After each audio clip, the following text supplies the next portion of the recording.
Le face-à-face. Alors là, pour l'instant, face-à-face collectif, puisqu'André Berkoff reçoit 3 invités, un humoriste, une gilet jaune et un homme avec un chapeau. Vous les connaissez sans doute. Philippe Pasco, écrivain et journaliste, auteur du livre Mensonges d'État aux éditions Max Milo. Anne-Sophie Bastin, gilet jaune et auteur. Et Jean-Marie Bigard, qu'on ne présente plus. Bonjour, messieurs.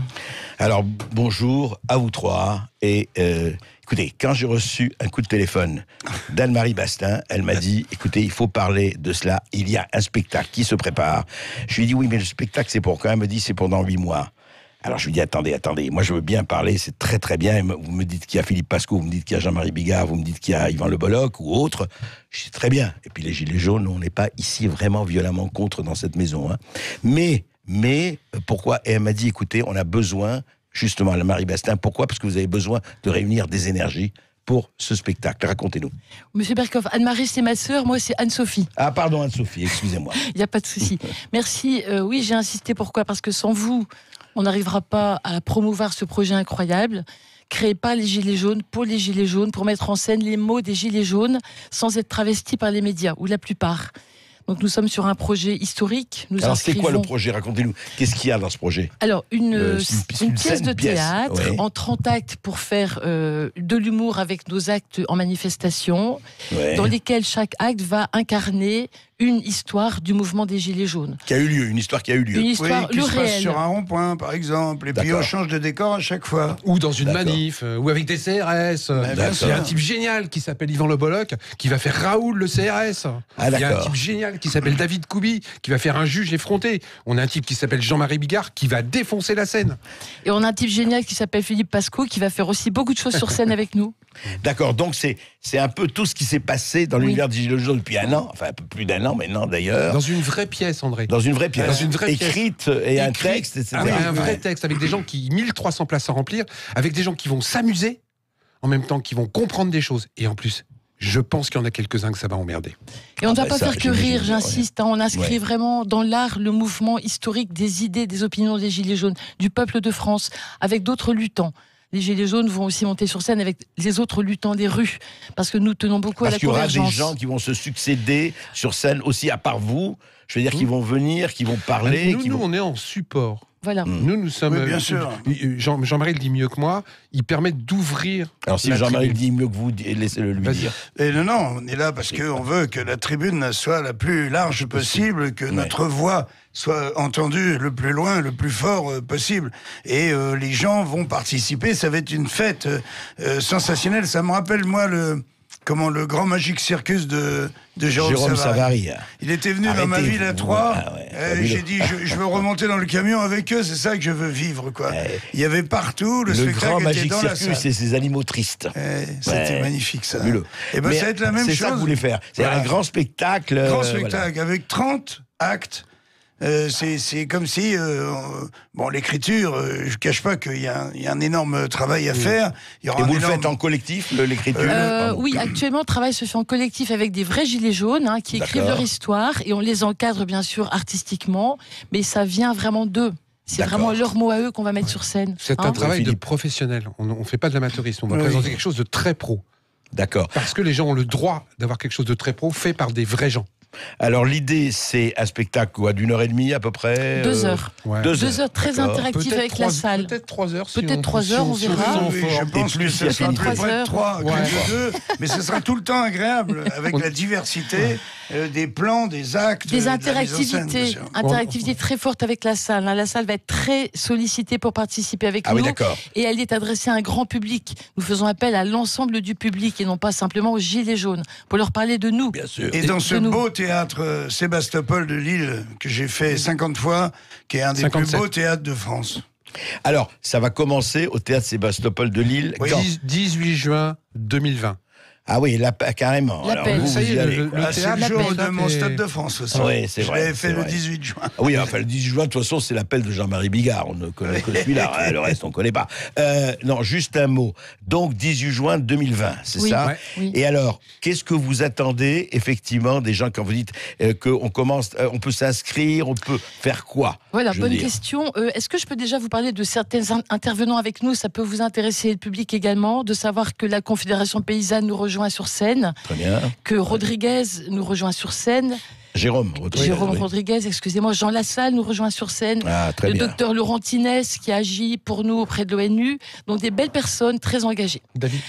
David Koubi, avocat à Paris, etc. Donc on va avoir une belle brochette de rebelles sur scène, je pense.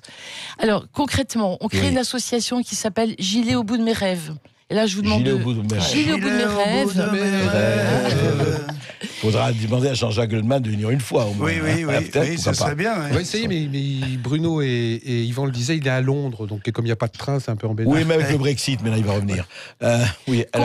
Concrètement, nous agissons avec nos propres fonds. Nous ne sommes pas aidés ni subventionnés.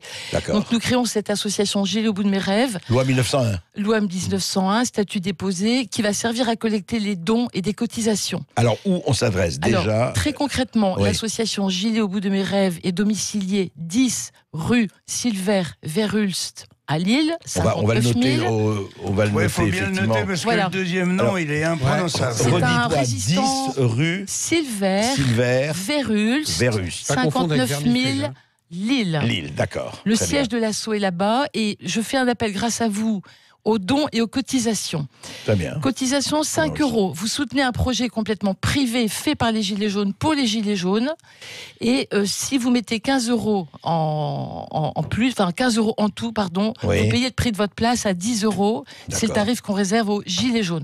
Donc là, je fais vraiment un appel à tous les Gilets jaunes qui m'écoutent et non Gilets jaunes de nous aider à porter ce projet. Oui, déjà les Gilets jaunes et puis le public et puis tout le public aussi. Tout le monde est concerné. On s'adresse vraiment à tout le monde. Alors, justement, alors Jean-Marie Bigard, vous, ce qui vous a intéressé, c'est bon, d'abord le mouvement, vous avez été proche, Philippe aussi, moi, justement, vous, par exemple, ce qui vous intéresse là, c'est parce que l'idée, c'est d'aller dans toute la France, après, aller dans l'île et après aller partout. Si c'était possible, c'est un projet avec une telle envergure, il y a énormément de participants, donc je ne sais pas comment ça pourra voyager. Mais si c'est un succès, je pense que ça va en être un, il faudra le relayer, bien sûr, il faut capter, il faut que les gens sentent l'ambiance qu'il va y avoir dans cette salle, et c'est un très très fort goût de, si tu veux, d'opposants à nos gouvernants, hein. Donc ça coûtera cher forcément à tout le monde, hein. Je parle principalement pour les people qui vont se joindre à nous, bien sûr. Ils vont devenir des résistants, tout simplement. Et ceux qui sont là le sont à titre bénévole? Tout le monde est payé le même prix. Absolument. Tout le monde est payé le même prix. Je parle des gens qui viennent sur scène. Tout le monde est payé le même prix. Voire pas payé du tout. Pour certains qui font le choix de ne pas être payés du tout, c'est un engagement de leur part.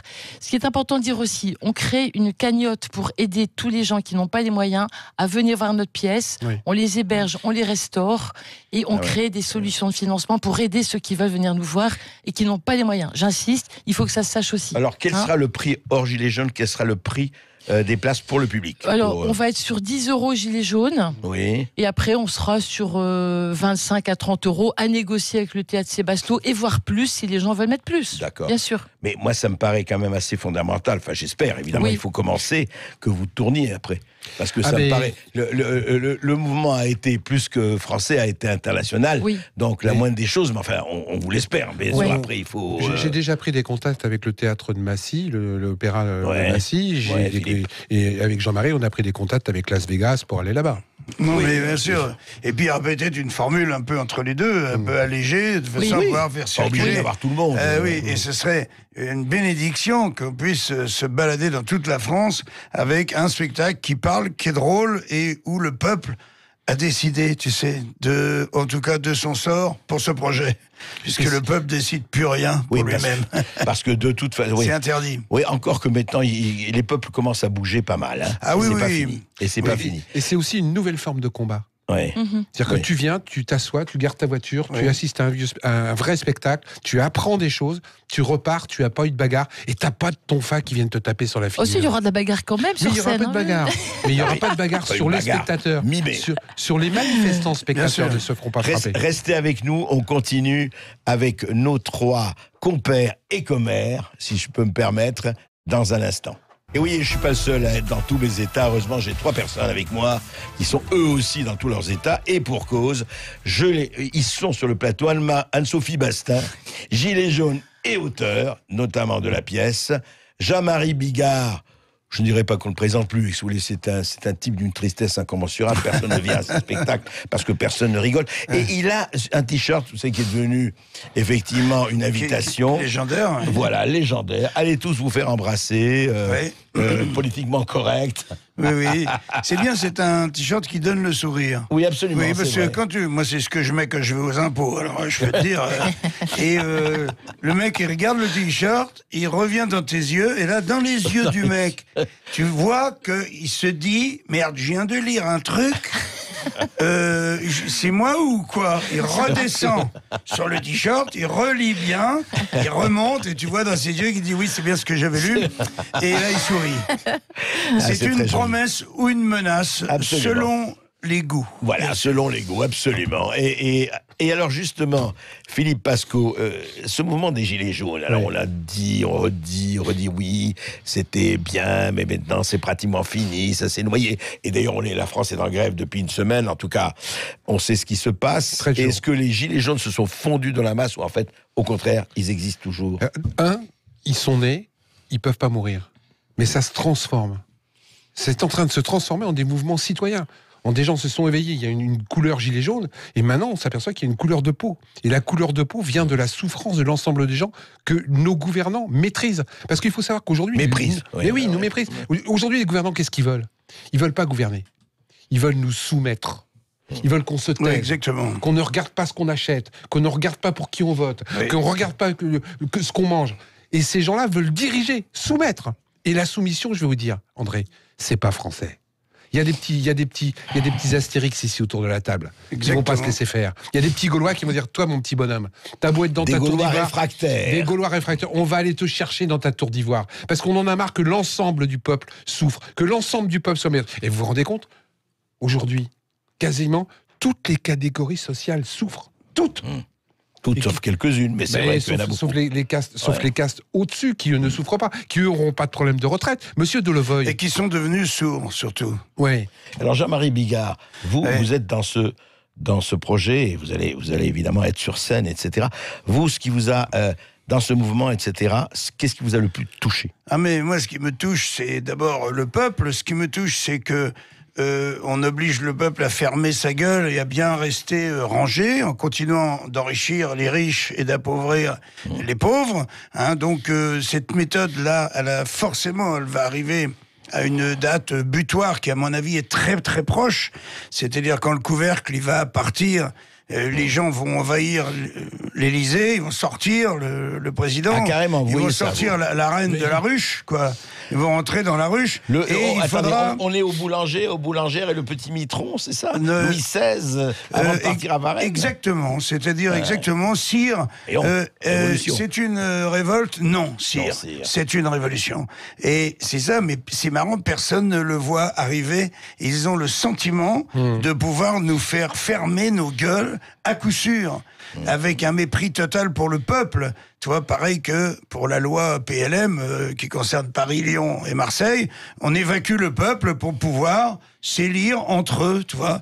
Donc ça, c'est absolument insupportable. Et c'est vrai, Jean-Marie Bigard, je rappelle que vous et certains d'entre vous avez dit, c'est vrai que Paris, Lyon, Marseille, je rappelle que Paris, Lyon et Marseille sont les seules villes où on n'élit pas directement son maire, puisqu'on élit ses maires suffrage universel. Et que c'est vrai, et là j'adhère complètement, il faudrait que Paris, Lyon et Marseille, les Lyonnais, les Parisiens et les Marseillais élisent leur maire au suffrage universel, et pas en passant par l'arrondissement. Parce qu'on va se retrouver dans une situation où Madame Anne Hidalgo, qui dans son propre arrondissement a fait 35%, donc battue à plate couture par son concurrent, se retrouve maire de Paris. Et si on faisait un vote, je te dis pas, si on faisait un vote universel aujourd'hui, Anne Hidalgo le ferait 7%.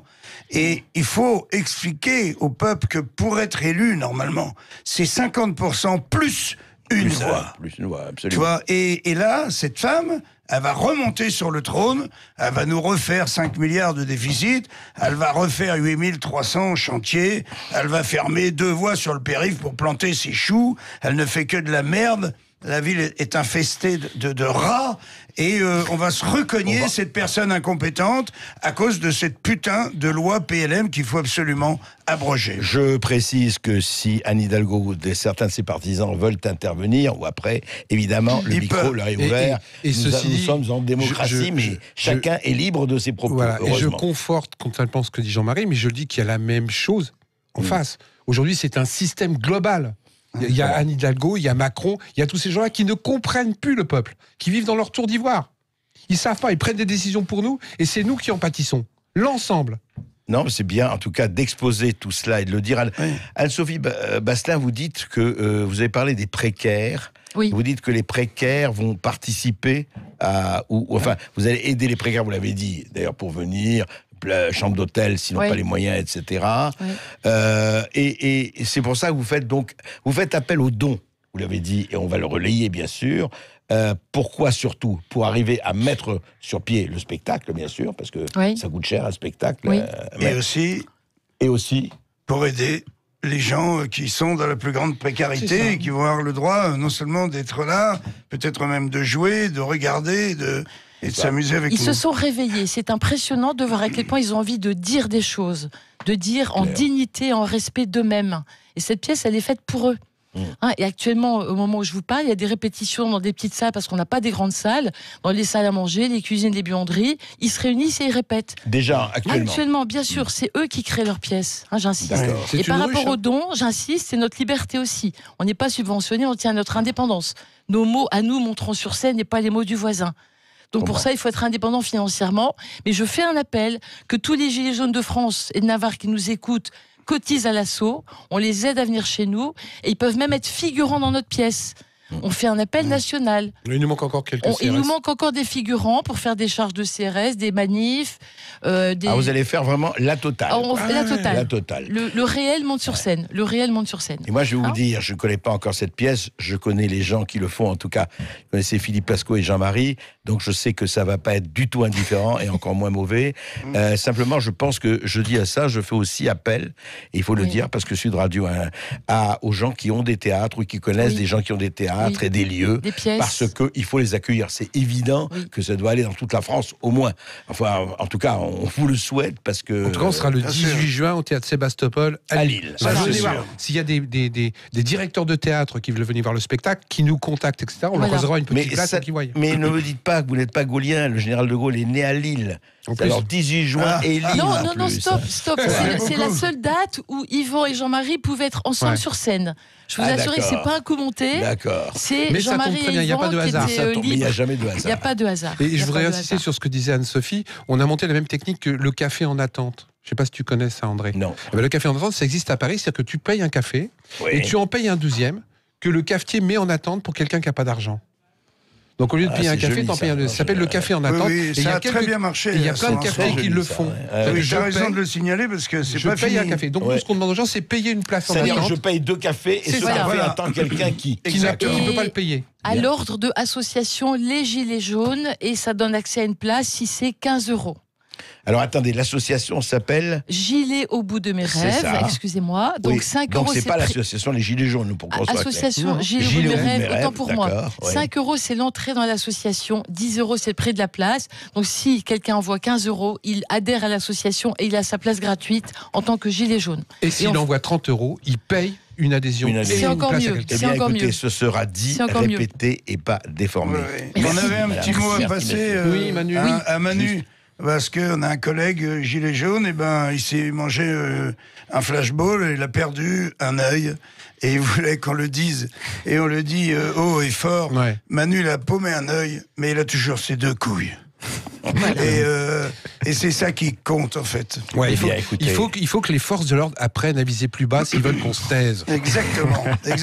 Et même puis, ça... pour la patience... Je te citerai cette petite blague. Est-ce que tu connais la différence qu'il y a entre un élastique et un homme qui se réveille le matin? Il n'y en a pas. parce que les deux, ils s'étirent, et après ils pètent. Et là, la France est à 2 doigts de péter. C'était l'émission Autant on emporte le vent. C'est ça. Et guerre épée. Voilà. Il y a encore Muriel Robin qui va gueuler. Voilà, gilet au bout de mes rêves. En tout cas, les amis, merci Philippe Pasco, merci Jean-Marie Bigard, merci Anne-Sophie Bastin. Gilet au bout de mes rêves. Vous vous renseignez, les amis qui écoutaient Sud Radio, justement sur l'association, aussi pour aller voir le spectacle. Hein. Oui. Il y avait les 3 que vous venez d'entendre. Il y en a aussi d'autres, Yvan Le Bolloc notamment. Et merci André Berkoff qui nous reçoit, qui est le premier qui accepte de nous recevoir. Encore un mec qui a des couilles. Et restez avec nous. Et restez tous les 3 avec nous. On va voir les auditeurs du Sud Radio. 0826 300 300 si vous voulez échanger sur les gilets jaunes ou alors sur les manifestations contre la réforme des retraites avec Philippe Pasco, avec Anne-Sophie Bastin ou alors avec Jean-Marie Bigard. 0826 300 300. On vous donne la parole dans quelques instants, juste après les infos sur Sud Radio. À tout de suite. Pourquoi Berkoff dans tous ces états? Et pourquoi Berkoff dans tous ces états? Parce que Gilet au bout de mes rêves.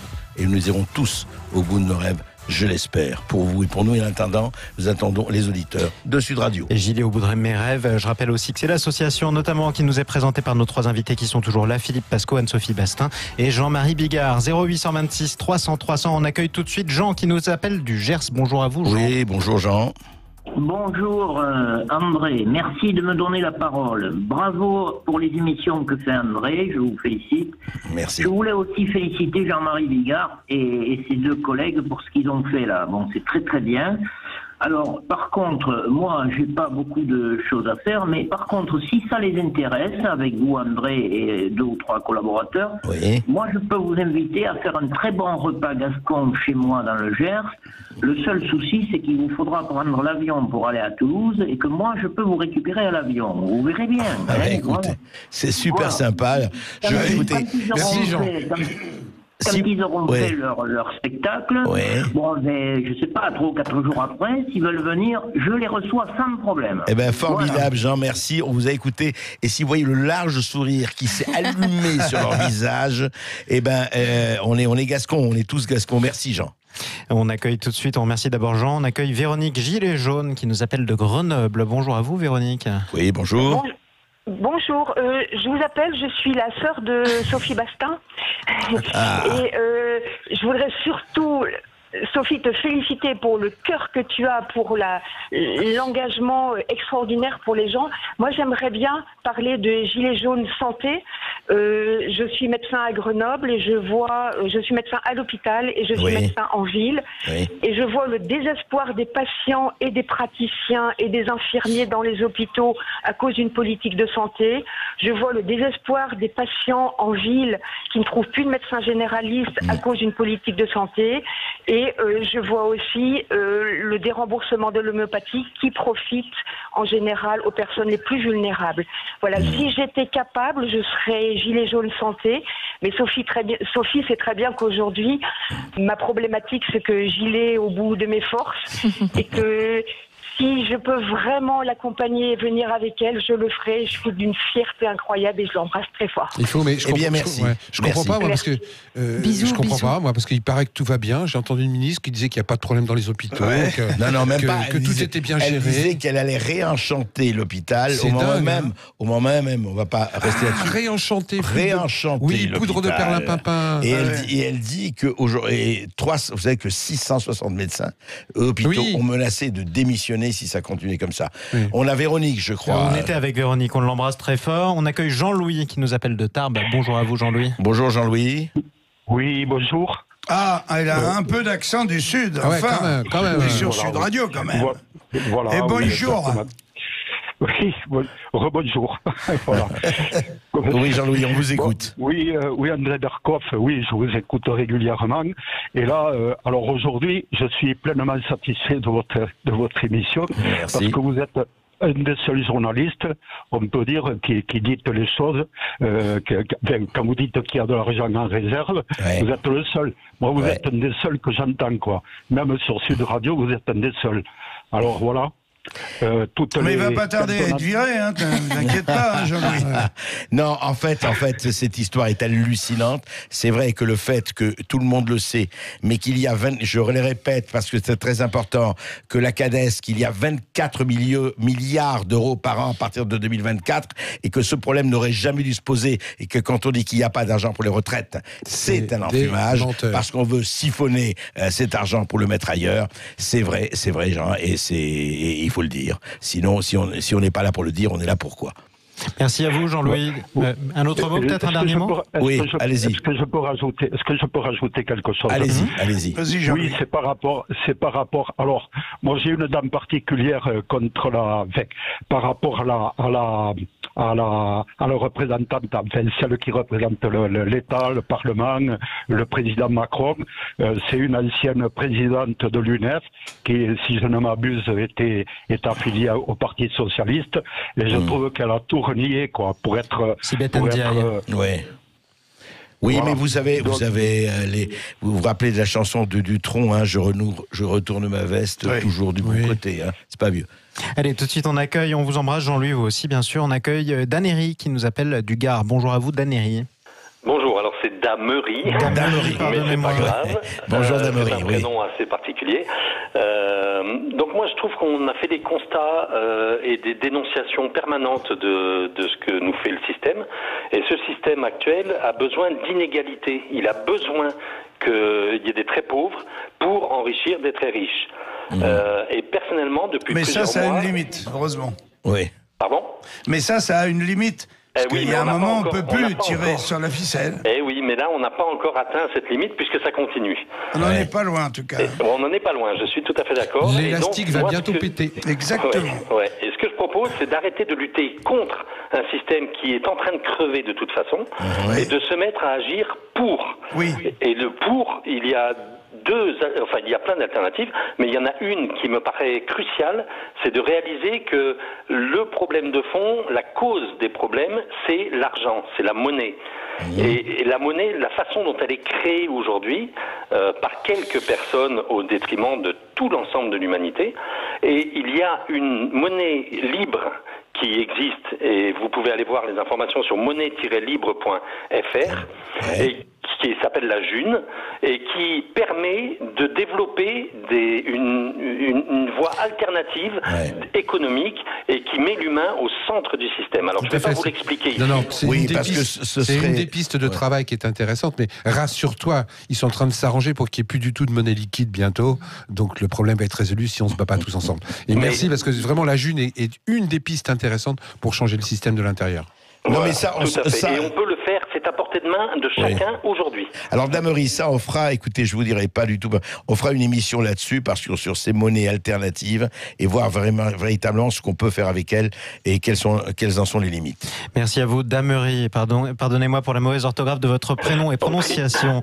0826 300 300, on retrouve Philippe qui nous appelle de Figeac et qui veut dire un mot à Jean-Marie Bigard. Bonjour Philippe. Oui, Philippe. Bonjour. Je vous dis bonjour à tous. J'écouterai régulièrement notre ami Berkoff. Merci. Et je suis fan depuis très longtemps. Depuis très très longtemps. Et j'écoute tous les jours. Et puis effectivement, moi je suis chauffeur routier.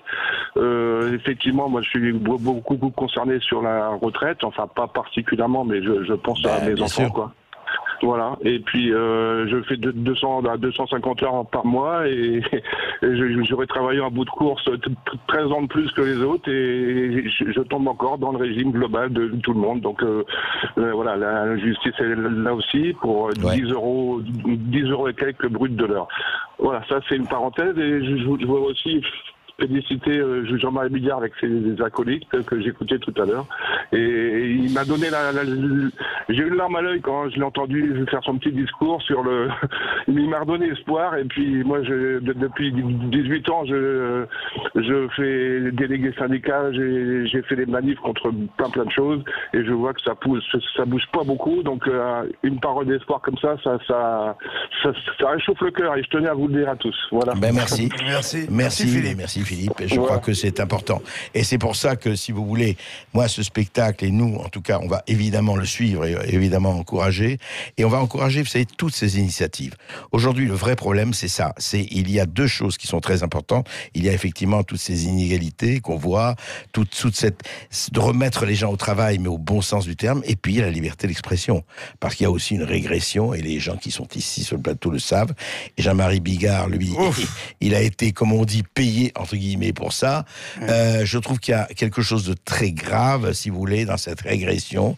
Et je le dis, ça ne me rajeunit pas, mais quand on voit, même sous le général de Gaulle, quand il y avait Harakiri, qu'il y avait Charlie, qu'il y avait Desproges, qu'il y avait tout ça, on pouvait dire 400 fois plus, sans être effectivement banni des médias de ce qu'on dit aujourd'hui. Je veux dire, lisez la collection des Harakiri, il n'y a pas une page qui passerait aujourd'hui sans qu'il y ait 60 associations qui se ruent dessus et qui portent plainte. Desproges passerait plus aujourd'hui. Desproges passerait plus aujourd'hui. Bien sûr, plus personne. C'est fou quand même. Mais seulement le truc, ce qui est incroyable, c'est qu'on nous a endormis, quoi. On nous a donné un espèce de sérum qui fait que plus personne ne bouge, on nous interdit absolument tout. On ne sent pas, tu vois, qu'on est policé, qu'on est fliqué, qu'on est interdit, on le sent pas, mais on l'est. D'ailleurs, réellement. Je suis étonné d'ailleurs qu'au cours de cette émission-là, Muriel Robin n'ait pas téléphoné pour hurler. Bien sûr. Ça m'étonne. Non, mais c'est vrai, par exemple, mais même sans parler du showbiz et tout ça, moi ça m'a toujours fasciné. Vous savez qu'il y a eu une formidable vidéo aussi en disant accueillir les migrants, très bien accueillir les migrants. Et puis on leur demandait, mais dans vos résidences secondaires, vous en avez ? Pourquoi vous n'avez pas accueilli ? Vous accueillez. Ah non, nous, c'est pas le problème. Nous, c'est en général. Ça veut dire que faites ce que je dis, mais surtout ne faites pas ce que je fais. Les Gilets jaunes le font. Ils accueillent chez eux. Et ils nourrissent les SDF à la place du système qui ne le fait plus. Oui. Et nous, ça aussi, on mettra en scène. Nous qui sommes des nantis, on doit donner l'exemple. Moi, je fais des prix de place extrêmement bas dans tous mes spectacles pour que tout le monde puisse la place, venir. 5 balles. Moi, j'ai fait 5 balles dans des arènes où 5000 personnes sont venues, mais tu veux pas savoir. Qui m'ont dit merci, quoi. On peut venir rigoler sans payer 35 balles. Qui peut payer 35 balles en France? On est le 7e pays le plus riche du monde. Et l'INSEE nous dit il y a 3 semaines que 9 millions de personnes chez nous claquent du bec, des problèmes d'argent, dont 30%, 3 millions, ne peuvent pas s'acheter du savon ou du shampoing. Quoi. Mais où est-ce qu'on vit ? On marche sur la tête. Quoi. C'est quelque chose qu'il faut poursuivre. Et à côté de ça, il y a une augmentation de 200% de la vente des yachts en France. Eh oui, c'est sûr. Mais c'est pas pour beaucoup de Français, quoi qu'il en soit. C'est la pyramide des riches. Les riches sont de plus en plus riches et de moins en moins nombreux. Je voudrais juste rajouter que nous, on n'a pas besoin tous les trois. Disons, on le fait parce qu'on y croit. Je sais. En tout cas, heureusement qu'il y a beaucoup de gens qui le font et qui y croient. Merci à tous les trois, Anne-Sophie Bastin, Philippe Pasco, Jean-Marie Bigard. Pour tous ceux qui voudraient donner, par exemple, à l'association Gilet au bout de mes rêves, vous écrivez à l'intention d'Anne-Sophie Bastin, au 10 rue Silver-Vermulst. Vous me corrigez si je me plante. Verhulst, voilà.